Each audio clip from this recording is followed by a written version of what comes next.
Okay పిల్లలు, మరి మీరు దేవుడు మొదటి రోజు ఏం తయారు చేశాడో, మరి రెండవ రోజు దేనిని సృష్టించాడో నేర్చుకున్నారు కదా. ఈరోజు మూడవ రోజున దేవుడు వేటిని సృష్టించాడో నేర్చుకుందాం. మరి ఆదికాండం 1వ అధ్యాయం 9 నుంచి 13 వచనాల వరకు దేవుడు వేటిని సృష్టించాడో రాయబడి ఉంది. మరి కిందంతా కూడా నీరు ఉన్నప్పుడు దేవుడు పలికాడంట, ఆరిన నేల కలుగునుగా. కానీ వెంటనే ఆరిన నేల కలిగిందంట. ఆరిన నేలకి దేవుడు భూమి అని పేరు పెట్టాడు. మరి ఇంకా ఏదైతే వాటర్ మిగిలి ఉందో దానికి సముద్రం అని పేరు పెట్టాడు. అంతేకాదు పిల్లలు, గడ్డిని ఫలములిచ్చు వృక్షములను కూడా దేవుడు తయారు చేశాడు. ఆ శక్తినంట భూమికి ఇచ్చాడంట. అందుకే మనం ఏమైనా ఫ్రూట్స్ తిన్నప్పుడు చూడండి పిల్లలు, ఆ సీడ్స్ని మనం వేయగానే మళ్ళీ తిరిగి అవి ఏమిస్తాయి? ప్లాంట్స్ ఇస్తాయి కదా పిల్లలు.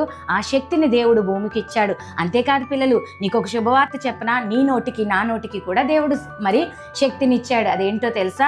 మనం ఏదైతే కావాలని ఆశపడుతున్నామో దాన్ని పలికినట్లయితే అవి మన జీవితాల్లో రావడం